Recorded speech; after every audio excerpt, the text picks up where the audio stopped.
જય દ્વારકાધીશ ખેડૂત મિત્રો. તો હવે મગફળીની અંદર આપણને રાતળ અને ગેરુની અસર જોવા મળશે. તો હવે એની અંદર એવું તો શું ખાસ ધ્યાન રાખવું જેથી કરીને આપણા મગફળીની અંદર રાતળ અને ગેરુની અસર જોવા ના મળે.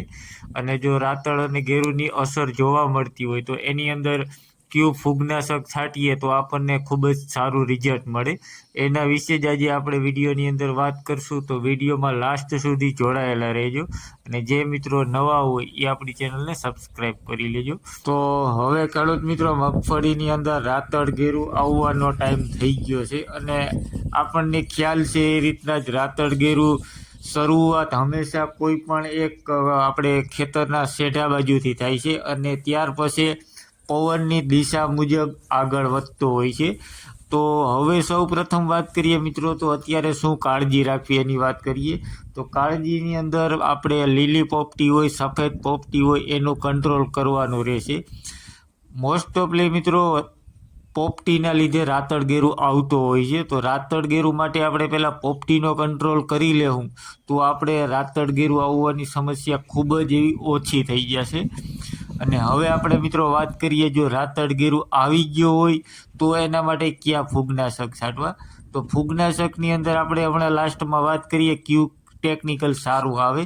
પરંતુ મિત્રો ફૂગનાશક કોઈ પણ તમે છાંટો તો કોન્ટેક અને પ્લસ સિસ્ટેમિક ફૂગનાશક છાંટીએ તો આપણને ખૂબ જ સારું એવું રિઝલ્ટ મળે. કોન્ટેકનું કારણ શું હોય મિત્રો, કે મગફળીના પાંદડા ઉપર અહીંયા રાતળ ગેરું હોય અને દવા અહીંયા પડે તો ત્યાંથી જ કામ કરવાનું ચાલુ કરી દઈએ અને રાતળ ગેરુને આગળ વધતો અટકાવી દઈએ. તો આ એક ખાસ ધ્યાન રાખવાનું, કોન્ટેક પ્લસ સિસ્ટેમિક ફૂગનાશક છાંટવાના.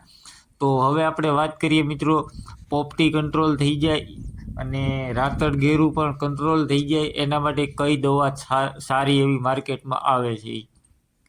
હવે વાત કરીએ આપણે દવા વિશેની. તો આ તમે જોઈ શકો આપણી પાસે છે જુડિયો કરીને, એ જેની ટેકનિકલની વાત કરીએ તો એક્ઝોસ્ટ્રોબિન અને ક્લોરોથાયોનિલ છે, જે એસસી ફોર્મેટની અંદર આવે છે. તો આ ફૂગનાશક અત્યારે આપણે આનો સ્પ્રે લીધો છે મગફળીની અંદર અને ખૂબ સારું એવું ટેકનિકલ આવે છે મિત્રો. અને હવે આપણે એની સાથે મિત્રો વાત કરીએ તો આપણે નાની મોટી ઈયળ દેખાતી હતી કોક, તો એના માટે આપણે રોલેક્સ નાખેલું છે. આ ટૂંકમાં આપણે કોરાજનમાં જે ઝેર આવે એ જ છે અને નોર્મલ જેવી ઈયળ હતી તો આપણે આ છાંટેલું છે.